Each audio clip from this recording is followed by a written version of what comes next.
Hello again. I promise you to talk a little more about this strange, weird home I have lived in here in Sweden. And first I was thinking about, I come to know that it's much fake or listener, not you that listen, but there is it's counted, it add listener that is not real, and they do that in we that have this podcast. I don't think we do it so much, but those musicians, if they want to be famous, they pay for like a computer that call them up, like it look like someone is listening at the podcast or listen at the music. And I saw that they did ads commercial for me to buy those people that it's pretend to be listener.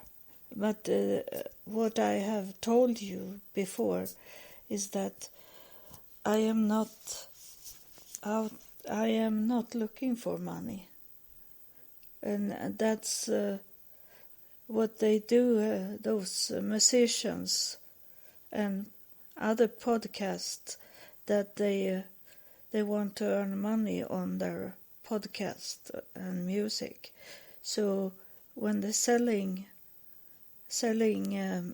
their music and podcast to have commercial on their commercial breaks on their music and podcast, for them, they must show up that they have many listeners. But I don't need that, because I don't want any commercial on mine. I'm happy that I'm thankful that many of this computer commercial listener, fake listener, are there on my podcast, because it look a little empty if they were not there. But so I'm happy when they come real listener, those unique listener, and I don't want to have any money. I don't want any commercial, and I want only real people that are seeking and looking for God and want to have a better relationship with God and have a better life. I think there is some people that thinking to make a suicide that listen on my podcast, and that you understand there is hope for you. It's maybe look very dark just now, your life, but as soon you coming around the corner, there is a beautiful life waiting for you. You don't know. If you cut off your life, you will never see it, and that God doesn't want us to make suicide. So I tell you that's why Jesus Christ come down to me, and God come also, and they took me away from the life that make me wanted to make a suicide. They took me away from that because they don't like that you make a decision of yourself, like you control your life being like God. And it's only God that can say it's time for you to go, not you. You can't do that. When you do that, it's going to be hard for you after life. When you coming up to the court, the judgment, and if you are allowed to enter into heaven, and you have to face the charges that why you took your life, and if you are very unlucky, you go directly into hell. So that's not a good option, you know. I have the very, very hard life, but I still am here. And today I should never think about doing a suicide, because I know God is real. So I know that God doesn't want me to make suicide. It's I have to wait until God is telling me it's time to go. That something happened in my life that make me pass away. But I can't do it on my own in any way. There is many ways to make a suicide. It's not only in the body, but it's suicide is to go on drugs or going drinking your life away. There is many way to kill your life, kill you. You don't need to make a real suicide in your body. You can go criminal and go to prison and stay there for a lifetime. And that's also to kill yourself. What the life you should have is a free life, walking in this world as a free person and face what's going on. I think no one are facing a life that is smooth. It's always coming something. Life is like that, up and downs, and if you wait out the storm in your life, then you will see they're coming better, even if you don't see it just now. I promise you that the storm will never last forever. It's behind the clouds there is a sunshine. There is sun, the light that will be in your life. So that's my message for you. And I'm going to start to talk about the weird life, the staying in that house I come to in 2006. I come to that, and it was this on the third floor first, without any balcony, a small apartment, and it was that man and his wife that lived there before I moved in. That man had going crazy, and there was many things to do in the apartment, and they did it when I have moved in they had started to repair in the apartment, but there was like the wall was a big hole in it because he had throwing in things into the wall and done things that make hole. And when I come up to the up in the top of the house where we have the store units, there was still things inside the store unit, and I find a box full of knives, sharps knife. I suppose that his wife did hide knives from him, so she only have some few, so he couldn't kill her. So he was really, I saw it. I didn't know them, but I saw what they have done in their apartment.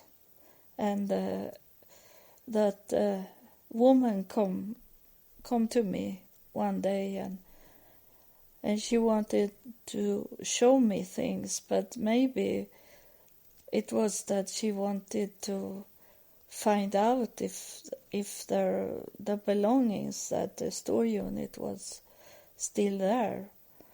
But she said that she should show me the laundry room in the basement, and but we never went up to the store unit.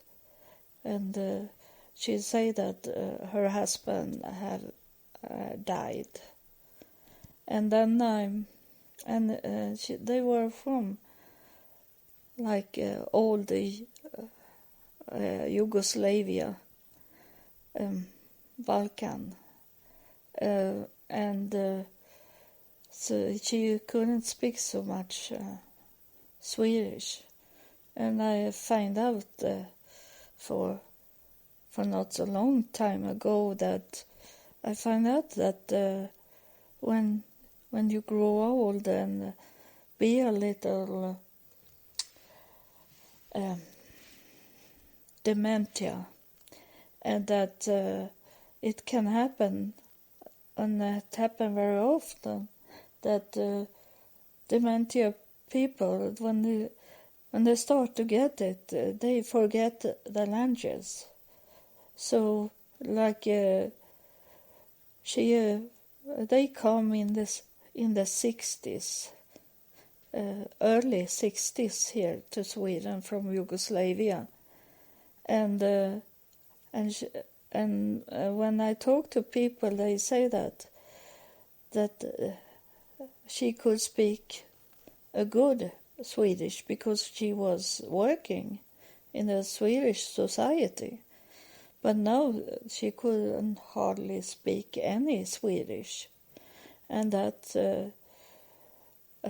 I think about that for myself, because I speak both Swedish and English, and I'm wondering what language will I speak if I drop one language. It seems like it will be English, because I have hard sometimes to find a Swedish word when I'm speaking Swedish. So maybe it's English that will be my main language when I'm very old. But maybe I never drop it. It's only a thought I have. And I know I can speak 8 languages, but it's most English. And when I was a child, when I was in the school, we learned German, and I in the 80s we we were rent out summer houses for German people, and we have families in Germany, so I can speak a very good German.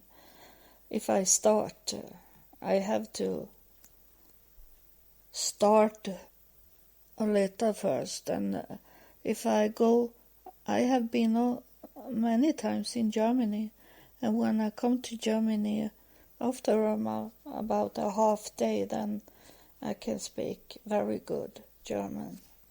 It takes a little while, and when I go to Denmark, it takes maybe 1 hour. And last time I was to Denmark, it was last Christmas 2019, and then I was speaking Danish. I'd be surprised because I started to speak Danish to a man when I should enter the ferry, the boat between my city and Denmark. And already before I go on the boat, I was speaking Danish. And then I can speak Norwegian and understand Norwegian, and I have been in a school to learn me to speak Suomi, Finnish languages, and then I can speak Spanish, Espanol, and I can read Dutch. I am not good to speak Dutch because they have a pronounce that is very hard to say. But most of it I can speak. So I have many languages, but it's between Swedish and English. It is what it will be. And so when I was, as I repeat some of this that I have already told in the last episode, that the man stood at my bed in the night, and I saw him very clearly, and he looked down at me in the bed. Maybe he thought it was his wife. And then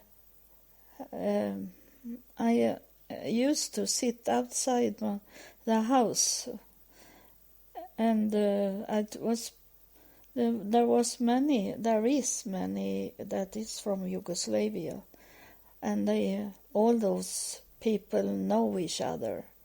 So I talked to a woman, and I say this, you know that family? Yes, we were friends, she said.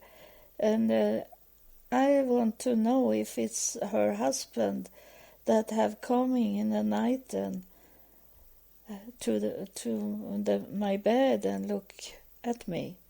And then I describe him, how he looked like.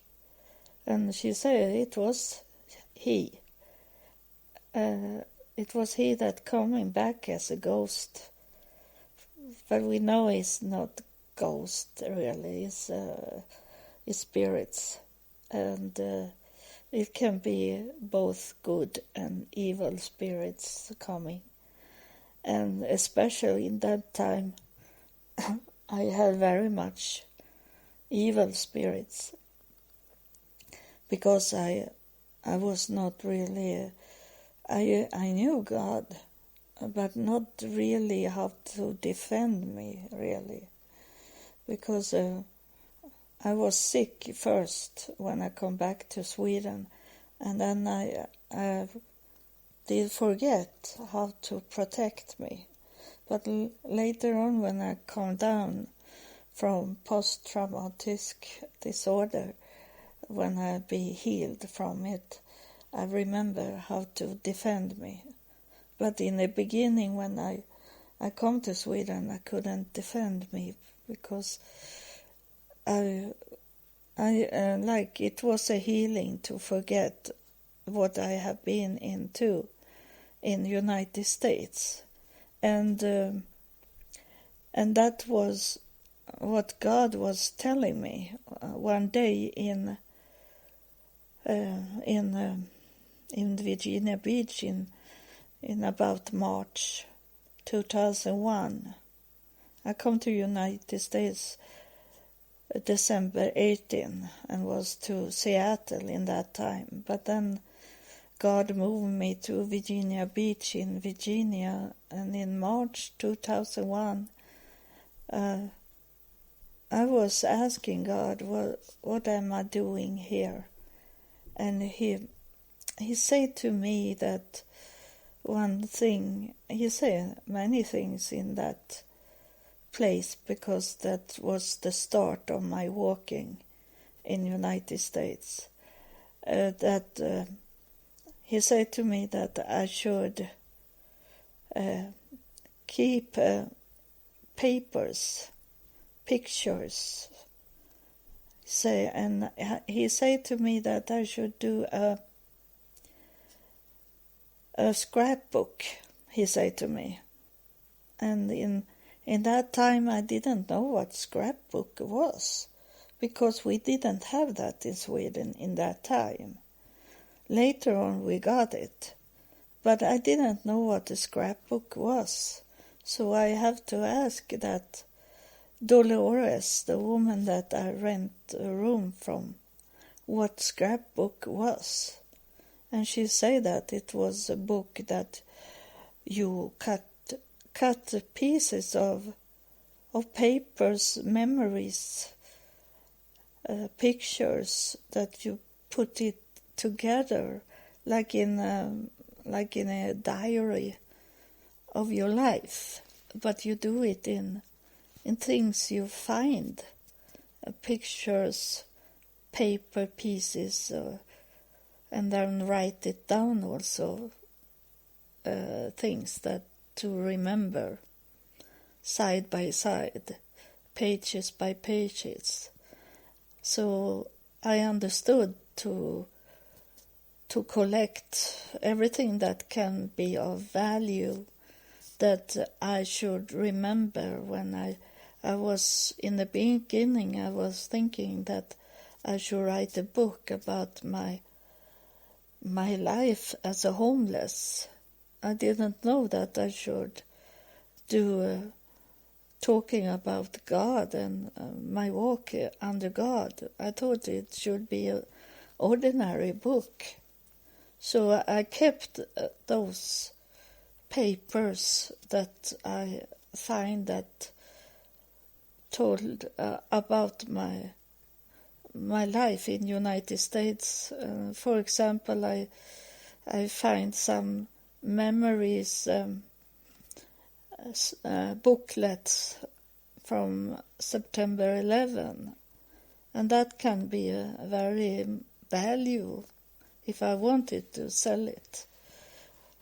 That was special booklets just in that time, after September 11.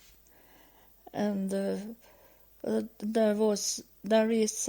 have a box here in my apartment here now, but sometimes I have looked into it to remember something special, a date or something, and I kept those all these memories. So that's good, because I made a map where I was going step by step, and maybe I need to find it again in my books so I can tell you exactly from day to day where I was going, because I find out that I don't remember really when I was coming to Virginia Beach area. Then I don't really know exactly where I went, where I lived like that. But I have the map that I have done. And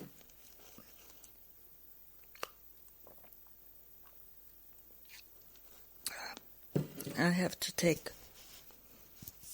oh, it's not water. I have got home, I order from a store that is from, is a store that have American food and candies and sodas and to buy here in Sweden. And I order it because I wanted to have like an American party on my own on New Year Eve. And I got it yesterday, a big box with American things. And it was, I drinking it just now. It's not water. It doesn't, I don't like it. It doesn't taste so good. But it says it's something new that I have not seen before. It is, now I do commercial. The brand is Bar. And then it says ice cream soda. It's only $1 for it. It doesn't taste. It does. It tastes sweet and vanilla. But I was curious, so I bought it. And so that's also one way to remember what it was. I was in the United States in 2017. It's only 3 years ago. I was to the United States, and I have forgotten many things since I was in the United States before. And it was special, the food. So those families I was with in the United States, I lived together with a family for 1 month, and they were very wealthy, so they took me out on the restaurants and to brunch is what is called smorgasbord, is we call it in Sweden, many dishes. And then they say, you're going to be very fat, like how much you are eating, they say to me. But I wanted to taste everything from all the dishes, because I wanted to remember how it tasted, because we don't have this kind of food in Sweden. And 1 month I gained weight. I gained 10 pounds from I eat so much and brought home many candies from United States that we can't buy here. But now I find this store that I can buy many American candies and food from. So then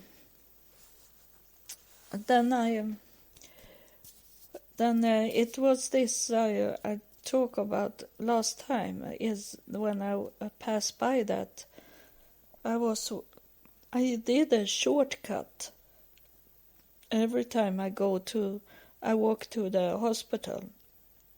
I did a shortcut over a graveyard, a cemetery, and one day I only felt that something was behind me. I have passed by it, so I turned around and walk back again a little. And then when I look around what it was that make me that I should pay attention to, look at.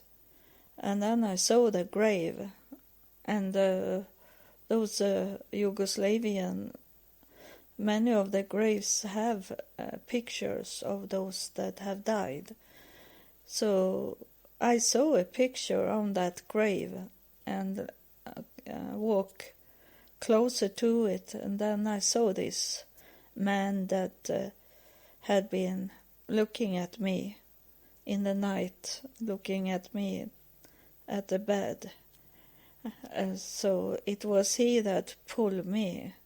The spirit of him was there at the grave, and he wanted me to see him. That's what they do very often. And I also want to tell you about something more that is not about my home. It's that today I find out something interesting. It was I have told you before that I can turn on the television because I feel like you must turn on the television because we want to show you something. It's a spirit thing. So I did today, and then I come to this psychic woman on Long Island. I don't know what, because I don't watch it so much. I don't remember what. I think it's called the medium on Long Island, and the psychic. She was. I wonder if she says Sorisa, something like that. No, I'm not sure, and maybe it's her daughter. And they are very famous in United States, and we have this on television here in Sweden also. And today it was this, and I look at it because it's a program that is not the best program. It's not a program I like, but it's okay. I can watch it if I feel for watch television and no program is there that I like, then I can sit and watch that. And today it was important because it was a confirm that I have talking about before, that not me talking, because it was the angels that coming through and talk about heaven, that they don't want to see our grief. They don't want our tears. They want us to know that they are happy in heaven. They don't want to see tears for them in heaven. And it confirmed today when Lisa is someone said her name, and she was talking about this with grief, and she didn't say it, but I come to know it, because they say the angels, the spirits of loved ones that coming through and want to talk to these people, and they those in heaven want to heal those people that is here on earth. That's what she was talking about today.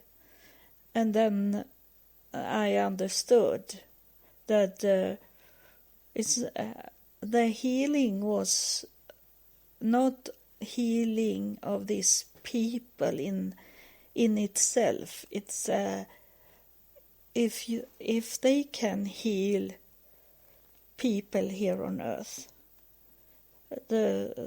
those loved ones on earth that is crying and have grief, if they can heal them, then those people that crying and have grief, they never pull them back to earth. And one young girl, her mother died when she was young, and she had for many years, every second, every minute she was saying, have I talking to my mother and say, why are you not here? You are not come. You are going to miss my wedding.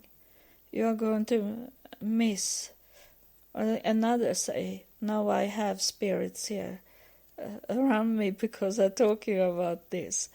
And now, another girl, she was saying about her father also, that he don't, Teresa, she that is psychic, she said that, and and she was talking about the song, and she said, Daddy's little girl, and that young woman, she be so shocked. Said, oh, my father always was singing that Daddy's little girl, and that was he should have singing for me on my wedding, and he is not here. And that confirmed me that those people that the psychic was home to, they hold it back the spirits to could really enjoy to be in heaven, and that's what they are doing.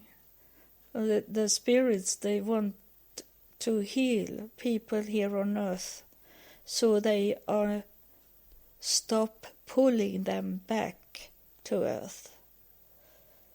So there is a silver line between heaven and earth, and it is like a child that be born, that the cord is cut off between mother and child, and the same when we're going back. The silver line have to be cut off, and so many people. Now I understand why I wake up in the night. One night I wake up and there's so many silver cords, silver lines, like a spider web in my ceiling. And it was going down almost to my bed. And now I understand why I saw it, because it was all this pulling back from heaven back to earth and not let it go. And it was also talking today about people that was laying on the deathbed, but they couldn't pass away because the people that was around them, they didn't let them go.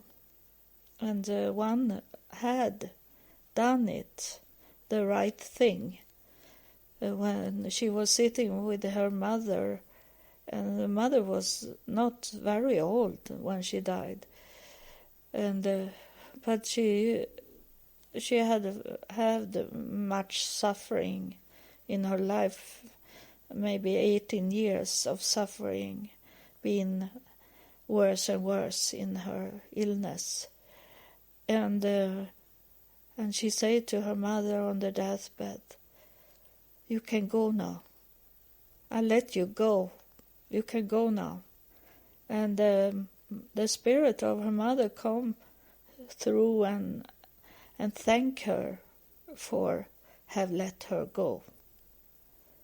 So that's that I got confirmed today, that it's very important to let those that have passed away to cut off the silver cord.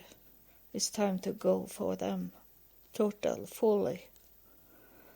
And I know there will be someone that listen on this episode that understand.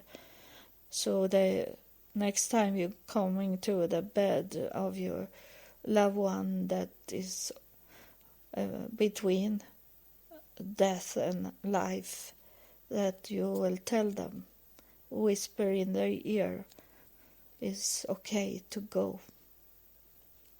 Cut off the line for them. And so I have a little time left. I look at the time, and I want to make it under 1 hour, but sometimes it isn't, because it's spirits here in the room. But it was more than when I was talking about the television program. So maybe it's not coming through. So I need to talk to that spirit that is here. And it's it was when I moved down to the other apartment that was on the ground, and when I come and look at the apartment with a social service worker, and she's showing me up this apartment, and we look in the refrigerator, and it was full of vodka. There was no food. There was only bottles there. And in the living room there was a very huge dragon on the table. They have not moved out yet when I was looking in the apartment. It was huge. It was almost to the ceiling from the table. And the walls was black. They have painted the living room walls with black color. So it was very, very dark. And then in the bedroom it was dark red, like blood color on the whole walls. But it was nicely done.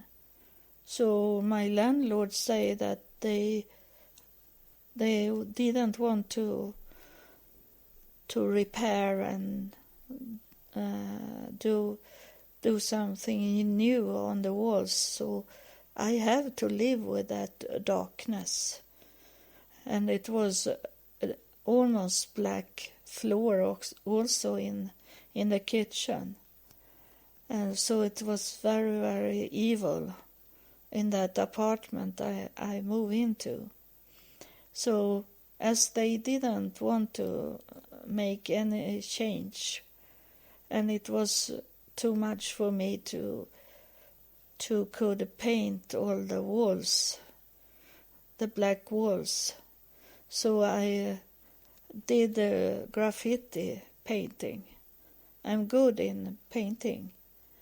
And so I did the picture that I have here on the cover of my podcast. That picture I did on the wall. And then I wrote some Bible verses on the walls. And on the first night I come here, not this apartment. This apartment is good, but the other before I come here. First night, when in the night there come a woman in the air, and she looked a little like my mother, and I don't know really what she wanted because she didn't say anything. They never talked to me. That now I know this, that it was a time when the spirits come through, but they didn't talk. So this woman, she come in the air, and she hold her hands to me, and we shake the hand.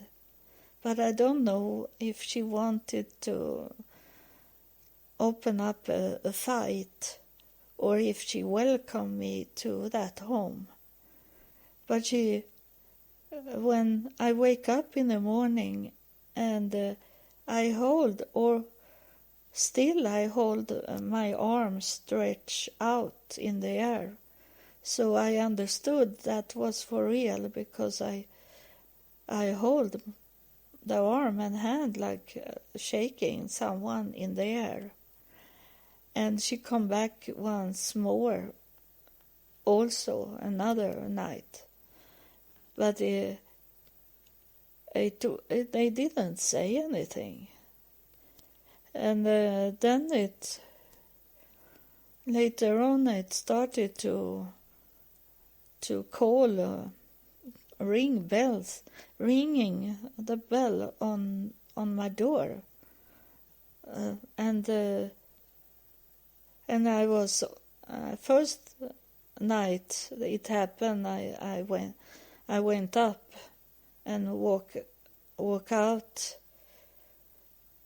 from my bedroom, but then I realized that ringing sound was not the sound of my bell. It was an older ringing signal on the door that we had before when I was a kid. And I understand now it was a spirit from the past, from my relatives. Because then sometimes I wake up and it was a car, and it was the signal on the car, on the horn. It sounded like in the old time, just when they started to get sounds on the movies from the 30s, 40s. And I understand now because my father, he have a car in the 30s. So I don't know, as I didn't live though in that time, but I suppose his signal sounded like that on his car.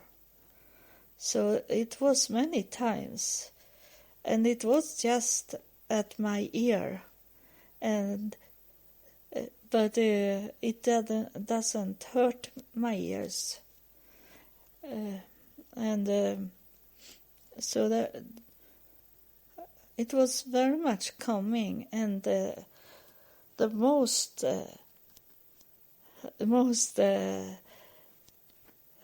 scary thing that happened. It happened one night.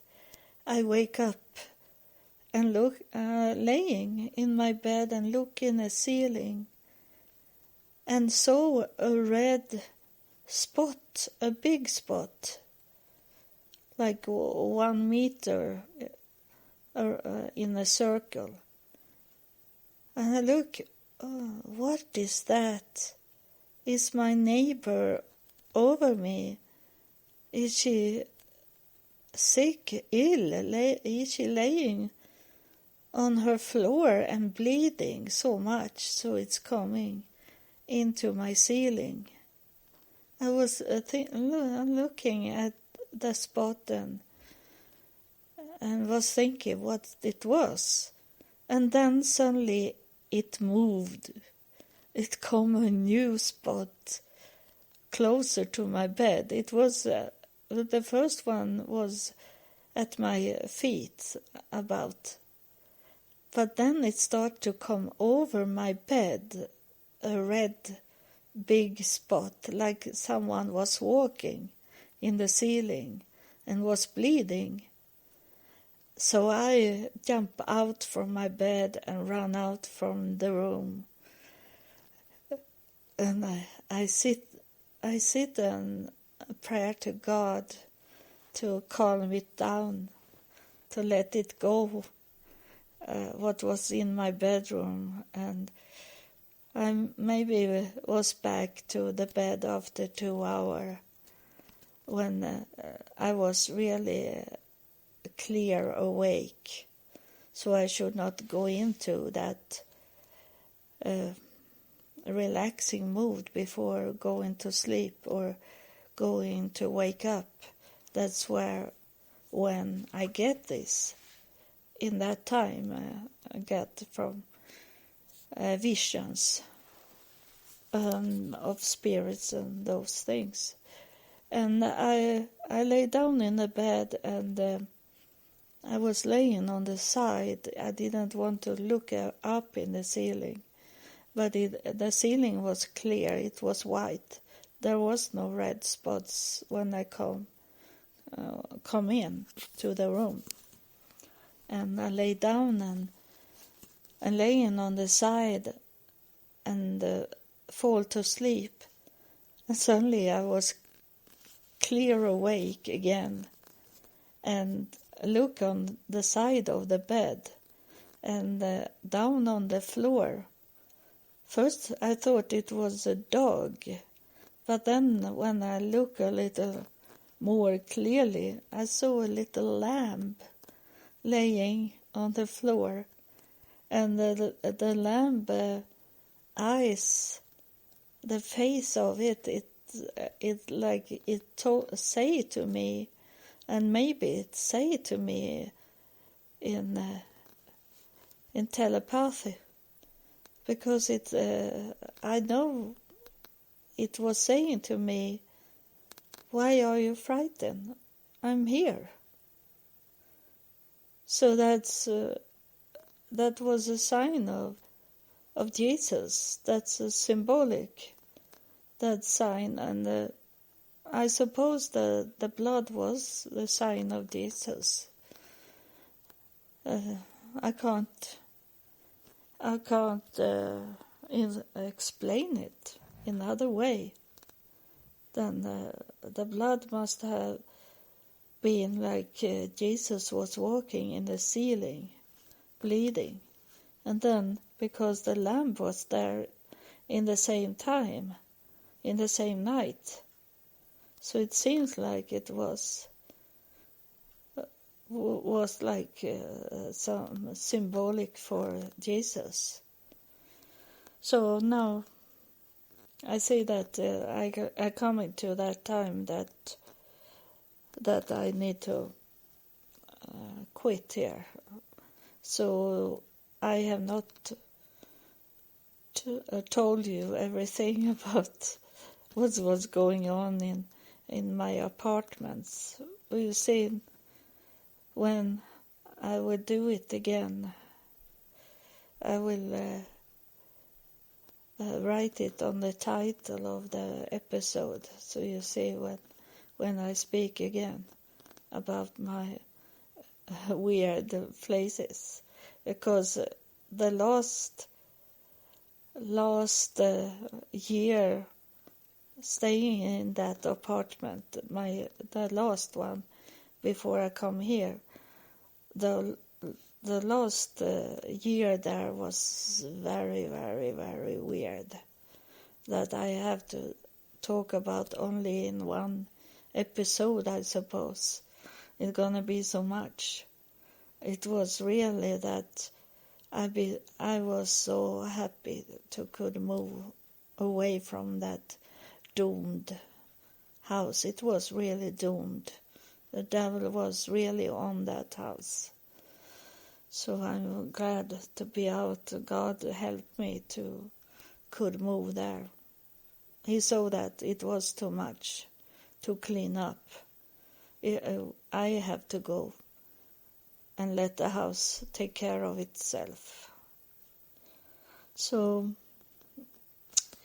thank you for listening. Thank you, you that is real listener. You're not so many, but you are valuable for me. And you know that I need only one listener in each country for it to come to be fulfilled. This gospel I do for God. I need to do, it's 139 countries in this world, sovereign, free countries, that is, in the world. 139, it sounds not so much, but it is much that I need to reach before the Messiah will come. So I'm very happy for each of you. I don't need so many. I need 139 listeners in each country. So thank you. Thank you for listening. And God bless you.